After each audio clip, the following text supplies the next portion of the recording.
President al-Assad tells the Turkish Cumhurieyt daily that the current circumstances have revealed Erdogan's true face and the missile shield in Turkey aims at protecting Israel. President al-Assad says the way out of the Syrian-Turkish crisis is for the Turkish government to correct its mistakes and place the two people's interests above personal interests. 11 are killed and scores wounded in a series of terrorist attacks in Iraq.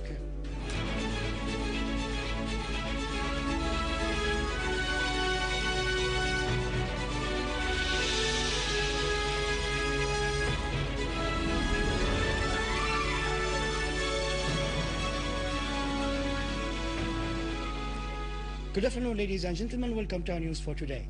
The Turkish Cumhurieyt daily today published the second part of the interview granted to it by President Bashar al-Assad, in which the president affirmed that current events have revealed the reality of Turkish Prime Minister Recep Tayyip Erdogan.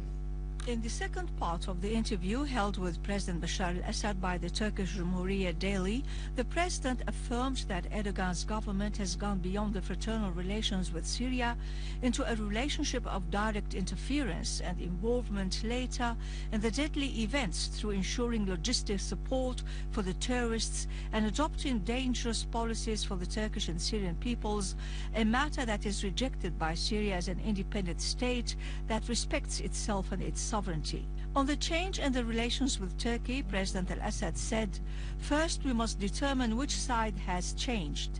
Syria's relation with Iraq, Iran, Jordan and other states has not changed.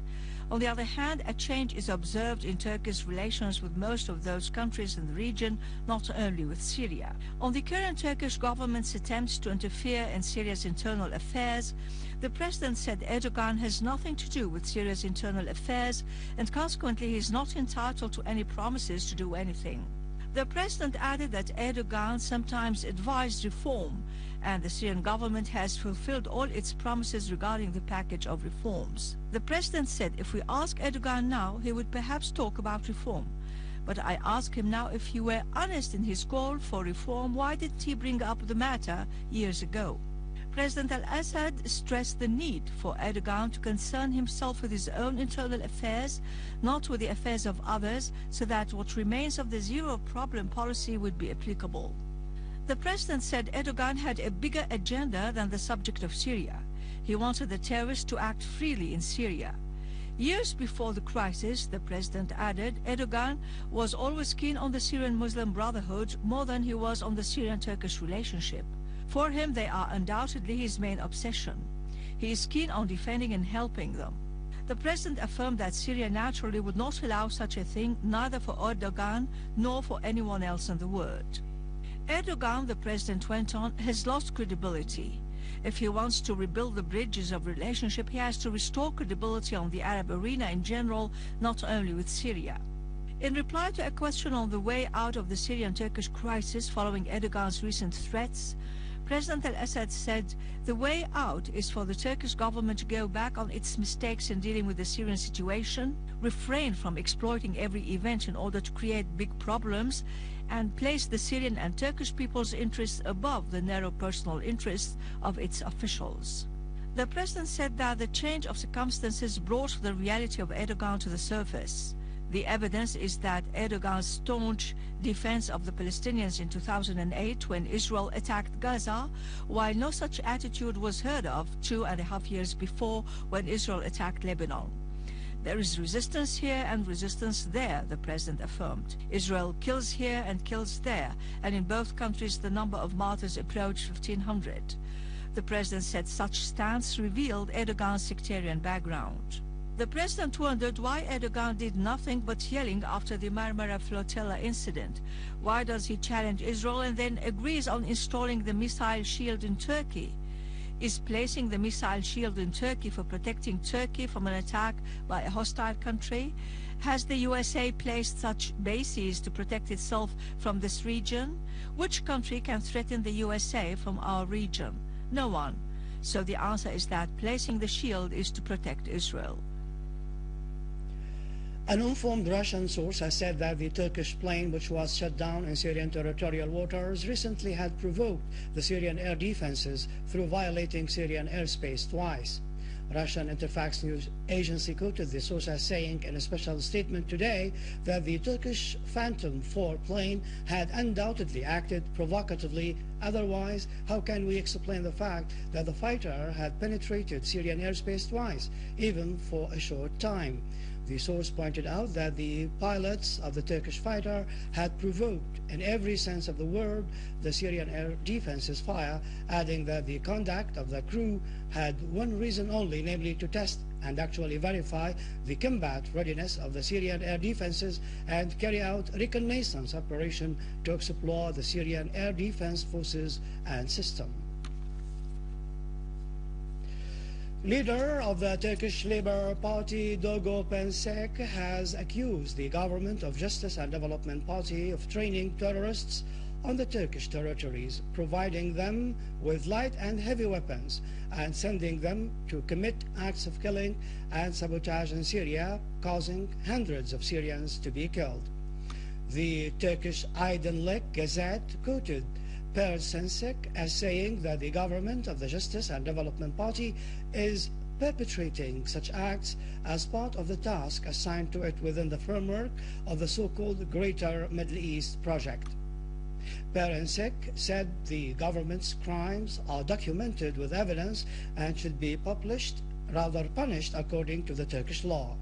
He added that putting part or all the Turkish territories under the control of some foreign countries and committing acts that may undermine the independence of the state are crimes punishable by law.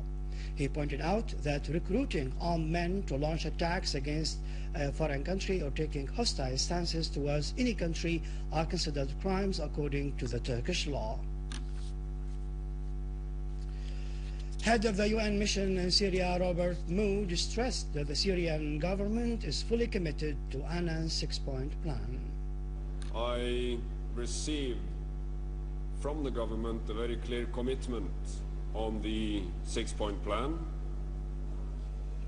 And let me convey to you and to the Syrian people that the commitment of the United Nations to the welfare of the Syrian people and to the future is strong, it remains strong, and it will continue. Russian Foreign Minister Sergei Lavrov has said that some Western countries are trying to distort the results of the Geneva meeting on the Syrian crisis.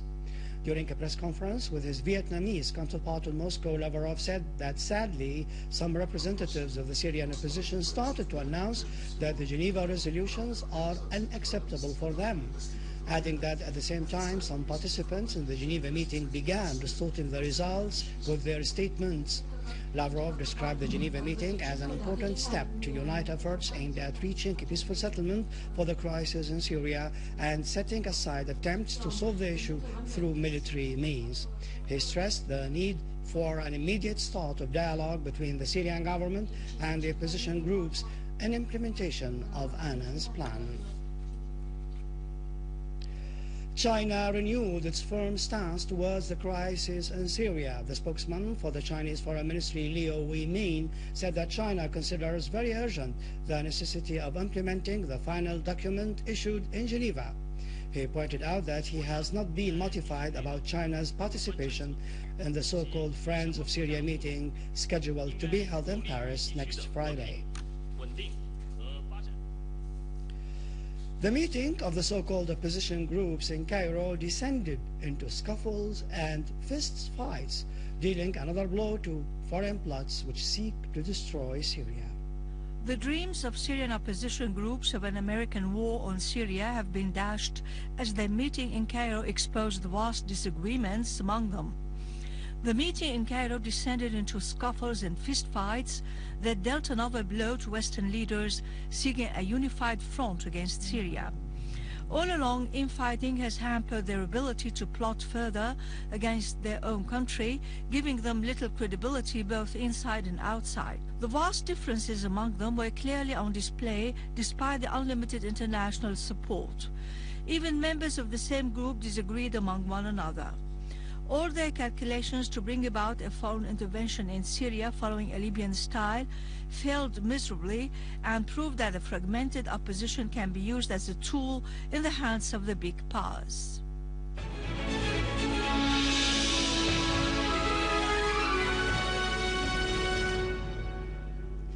Finally, in Iraq, 11 people were killed and 22 others wounded, including women and children, following the explosion of a car bomb in the Zubaydiya region in Wasid Governorate east of Baghdad. The car was parking inside a crowded market. A medical source at Al-Aziziyah hospital confirmed that 6 bodies were received, including a child. With this, we end our news bulletin for today. For more information about Syria and the region, you can visit our website in English, syriaonline.sy.